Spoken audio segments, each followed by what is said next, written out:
Guys, this is Robert Curtis again. Give you a little tips to the hairdressers out there and to the sharpeners. Guys, always be open to learning. If you're a sharpener, learning new skills, fine tuning what you know.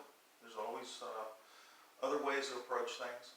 And as a hairdresser myself, as a hairdresser, we are always open to learning. It's just the nature of how hairdressers and barbers are. They're just like always wanting to know, hey, is there a better way of doing it? And they're open. Generally, I've noticed with sharpeners, a lot of times because of competition perhaps or whatever, that mindset, they get away from being open to training. And I'm open to training. I'm a member of a Sharpeners Guild, and I started the SOS Sharpeners Guild online. And I got a few scissors here for just give for information to the hairdressers. This is predominantly about skills development and the tools that you use. Some of my clients, as a sharpener, I notice they like swivel shears, which is awesome.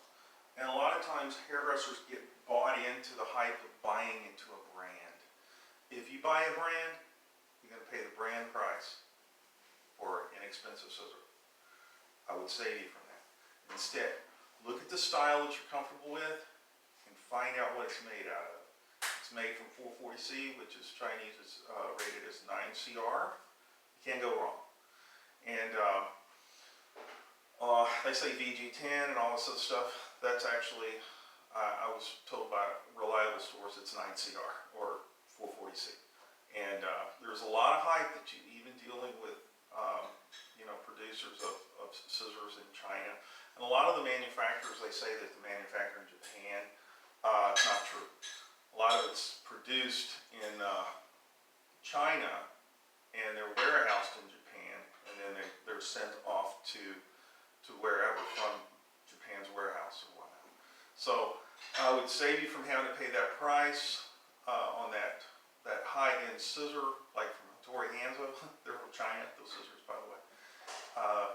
But they good program on hair cutting. Watch their programs, learn their education. But on the scissor, I would suggest going with the style and what the material, what it's made out of. Now, there's typically two types of scissors. There's a casted scissor and there's a forged scissor. They say the casted scissors holds the edge longer, but they're more brittle. You drop them, they break. So be mindful. If you're willing to pay $1,500 for a $20 scissor from Hattori Hanzo, that if you take away their brand name and the little U with the dot, and you can buy that same scissor, let's say $79, probably on, you could probably get, they've got a scissor that they commonly sell. You can get it on shearsdirect.com. It's an LT, it's called LT5, and it's in all the lengths. You want a 5 inch, 5.5, 6 inch, 7 inch, or whatever, they have that. The Hattori Hanzo sells that same scissor for like $700. Okay, you can get it like $79. Okay, I'm not just hammering on Hattori Hanzo, shark fins, any name brand, you're paying a premium for that inexpensive scissor to be able to be a part of that brand name. So just be aware, and most important is your skills using that tool, not the tool itself. Sharpen your skills, become a better hairdresser, better cutter, and get trained. It's like playing a game of pool. You know, it's not the stick you use. You can get some pretty sticks. It's a pretty old common stick here. But if I can't use a stick, I'm not going to put that ball in the hole. But I can have the prettiest stick out there and take apart and case and, polish it down and everything. But it's not the stick. It's the one using it. And that's the same for you hairdressers. Get the training.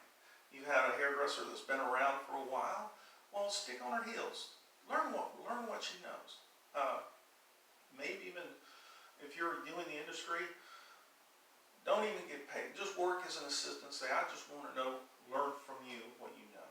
And that's the best training in the world. It's not all these fancy schools that's real expensive or whatnot. No, it's the people who've been there. and you'll be able to put that ball in the hole. Okay. Now, this is Robert Curtis, the Sharp and Go Mini, and y'all have a blessed day.